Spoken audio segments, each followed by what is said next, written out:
ഷീബയുടെ കാവ്യസമാഹാരത്തിൻ്റെ പേര്. ഇത് കവിത ഷീബയോട് ചെയ്തതുമാണ്, ഷീബ നമ്മളോട് ചെയ്തതുമാണ്.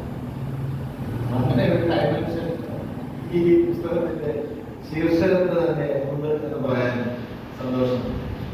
കാരണം ഷീബ വളരെ സാധാരണക്കാരിയായ എന്നാൽ ചിന്തയിൽ വളരെ ഉയർന്ന തലത്തിൽ നിൽക്കുന്ന ഒരു കൂട്ടുകാരിയാണ് എൻ്റെ അനിയത്തിയാണ്.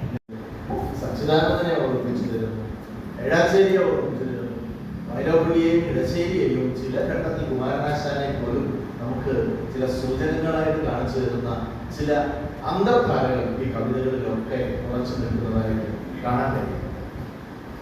നമ്മൾ കവിതയെ കുറിച്ച് പറയുമ്പോൾ മലയാളി ഏറ്റവും പെട്ടെന്ന് ഓർക്കുന്ന ഒരു രചനയെ സംബന്ധിക്കുന്ന അല്ലെങ്കിൽ ഒരു എഴുത്തുകാരനെ സംബന്ധിക്കുന്ന ഒരു രഹസ്യം എന്ന പോലെ വേദപ്പള്ളി പറഞ്ഞ വയ്ക്കുമല്ലോ. തുടുവെള്ളാമൽ പൊയ്കയല്ല ജീവിതത്തിൽ കടലെ കവിതയ്ക്ക് ഞങ്ങൾക്ക് പശുപാത്രം എന്ന് വേദപ്പള്ളി എഴുതിയിട്ടുണ്ട്. തുടുവെള്ളാമൽ വിടർന്നു നിൽക്കുന്ന മനോഹരമായ ഒരു കുളം അതിന്റെ സൗകുമാര്യത അല്ല, മറിച്ച് കടലോളം പരന്നു കിടക്കുന്ന, ഉപ്പുവെള്ളം പരന്നു കിടക്കുന്ന, ജീവിതത്തിന്റെ ദുര്യോഗങ്ങളും കഷ്ടപ്പാടുകളും പരന്നു കിടക്കുന്ന വിശാലമായ ആഴമേറിയ സമുദ്രത്തിൽ നിന്നാണ് ഞങ്ങൾ വെള്ളം കോരി ഈ കവിതയ്ക്ക് വേണ്ടി ആചരിക്കുന്നത്, ഈ കവിതയ്ക്ക് വേണ്ടി ഉപയോഗിക്കുന്നത് എന്ന് വൈലോപ്പിള്ളി പറഞ്ഞു. നെറൂദ ചോദിച്ചിട്ടുണ്ടായിരുന്നു, എന്തുകൊണ്ടാണ് നിങ്ങളുടെ കവിത സ്വപ്നത്തെ കുറിച്ച്, ഇലകളെ കുറിച്ച്, പൂക്കളെ കുറിച്ച്, നിങ്ങളുടെ നാട്ടിലെ അഗ്നിശൈലങ്ങളെ കുറിച്ച് പാടാത്തത് എന്ന് നിങ്ങൾ ചോദിക്കും. വരൂ ഈ തെരുവിലെ ചോര കാണും എന്നാണ് നെറൂദ പറഞ്ഞു.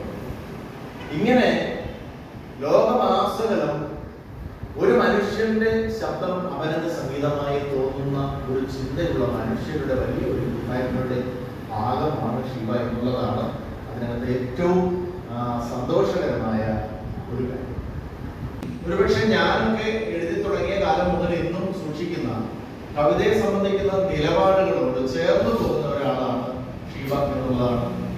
ഒന്ന്, ജനാധിപത്യത്തെ കുറിച്ചുള്ള ഞങ്ങളുടെ സങ്കല്പം, സ്വാതന്ത്ര്യത്തെക്കുറിച്ചും ജനാധിപത്യത്തിന്റെ ബഹുസ്വരതയെക്കുറിച്ചും ഈ ലോകത്തെ മാനവിക ജീവിതം എന്നുള്ളതിനേക്കാൾ മെച്ചപ്പെട്ടതായി മാറുവാൻ കാരണമാകേണ്ടുന്ന പല സൈദ്ധാന്തിക വശങ്ങളെ കുറിച്ചും ഒക്കെ ഏകദേശം ചേർന്ന് പോകുന്ന ധാരണകളാണ് ഞങ്ങൾക്കിടയിലുള്ളത് എന്നുള്ളത് കൂടി അതിന്റെ ഒരു പ്രധാനപ്പെട്ട കാര്യമാണ്. ഒരേ തൂവൽ പക്ഷികളെന്നോ സജാതീയ സ്വഭാവത്തിലുള്ള ചെടികളെന്നോ ഒക്കെ പറയുന്നത് പോലെ വേണമെങ്കിൽ അങ്ങനെ കാണാവുന്നതാണ്.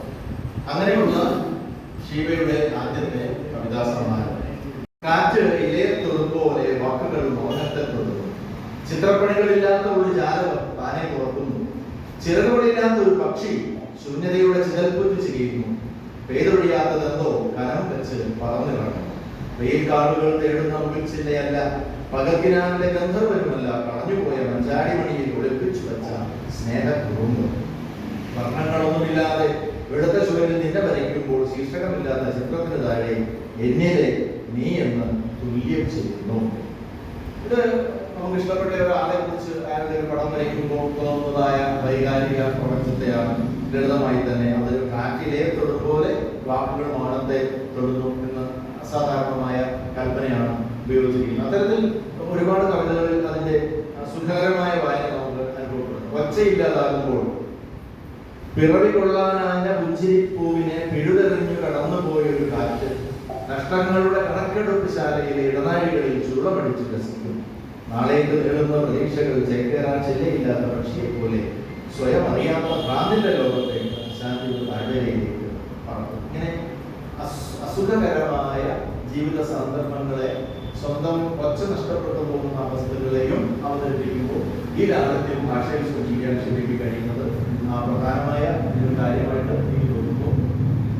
ഉടനീളം കവിതയെ സൂക്ഷിക്കാൻ ശ്രമിക്കുന്നത് എളുപ്പമുള്ള ഒരു കാര്യമല്ല. ആ ഒരു സുതാര്യമായ ഭാഷയോ ലളിതമായ ഭാഷയോ ഉപയോഗിക്കുക എന്നത് എളുപ്പമുള്ള ഒരു കാര്യമായിട്ട് തോന്നുന്നില്ല. പാടാൻ മറന്ന പാട്ടും കേൾക്കാൻ കൊതിച്ച ഈണവും ഉറക്കം നലിക്കാതെ ഉയരു നേടി അതിരുകളില്ലാതെ ഒഴുകിപ്പരം, മറയില്ലാതെ പെയ്യുന്ന മഴയിലും പ്രാതമായിരുന്ന കാറ്റിലും കടലിലും ശലവൽപ്പനത്തിൽ വിളയുന്ന പൂവിലും സ്വാതന്ത്ര്യത്തിന്റെ മണികച്ചകൾ, വീണ്ടെടുപ്പിനാകാതെ വച്ചിടം മറന്ന് പിന്നിലേക്ക് ഒരു കണ്ണീർ പോലുമില്ലാതെ യാത്രയാണ് ഇപ്പോഴും ഒറ്റയടിപ്പാതയിലൂടെ, ഇഷ്ടങ്ങൾ അറിയാത്ത ഇഷ്ടങ്ങൾക്ക് ഇടയിലൂടെ.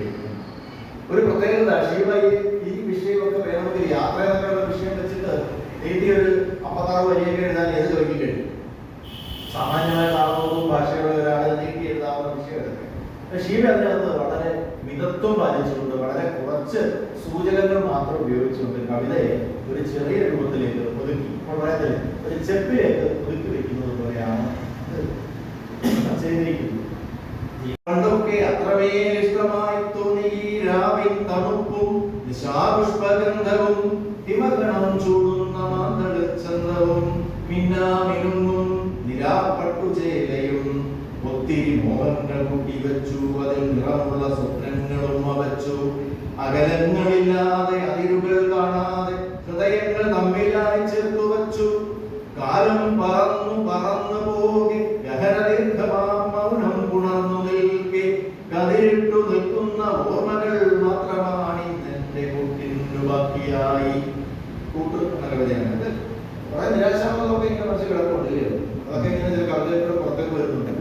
എന്താ പറയുക, നമ്മൾ ഇച്ഛിക്കുമ്പോൾ ജീവിതം അങ്ങനെ പുഷ്കരമായി വസന്തോത്സവത്തേക്ക് പോകാനുള്ള ഒരു അന്തരീക്ഷമൊന്നും നമ്മുടെ ജീവിതത്തിൽ ഉണ്ടാകുന്നില്ല. ഒരുപാട് പ്രശ്നങ്ങളിലൂടെയാണ് നമ്മൾ കടന്നു പോകുന്നത്. ഭക്ഷണമൊക്കെ നമുക്കുണ്ട്, നമുക്ക് നമ്മുടേതായ ജീവിതത്തിന്റെ സ്വാതന്ത്ര്യങ്ങളുണ്ട്, അഭയമുണ്ട്, സ്നേഹിക്കാൻ ആൾക്കാരുണ്ട്. പക്ഷേ ഒരു അതൃപ്തി നമ്മുടെ ജീവിതത്തിന് മേൽ ഒരു നിഴൽ പോലെ അങ്ങനെ കിടപ്പുണ്ട്. നമ്മളുടെ പ്രതീക്ഷകളുടെയും ഈ ലോകത്തെ പുതുക്കിപ്പണിയുവാനുള്ള നമ്മുടെ ശ്രമങ്ങളുടെയും ഒക്കെ പാതയിൽ വന്നുപെടുന്ന തടസ്സങ്ങളൊക്കെ ചില നിരാശാബോധങ്ങളായിട്ട് നമ്മളെ ചൂഴ്ന്നു നിൽക്കുന്നുണ്ട്. അതിൽ നിന്ന് വിടുതൽ നേടുക, പുറത്തിറങ്ങുക എന്നുള്ളതാണ് നമ്മുടെ ശ്രമമായിട്ട് വരേണ്ടത്. കവിത അതിന് ഷീബയെ കൂടുതൽ കരുത്തയാകട്ടെ എന്ന് ആഗ്രഹിക്കുന്നു. കവിതയെ സംബന്ധിക്കുന്ന ഒരുപാട് കാര്യങ്ങൾ നമുക്ക് വേണമെങ്കിൽ ഇങ്ങനെ പറഞ്ഞു പോകാം. ഷീബയെ സംബന്ധിച്ച് അവരുടെ കവിതകൾ എല്ലാം ആത്മസ്പർശമുള്ളതാണ്, സാമൂഹ്യ ബോധത്തിൽ നിന്നുള്ളതാണ്.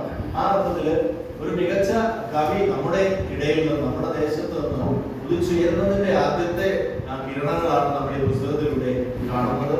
കവിത കവിയോട് ചെയ്യുന്നത്, കവിത ഷീബയോട് ചെയ്യുന്നത്, ഷീബ നമ്മളോട് ചെയ്യുന്നത്. നന്ദി.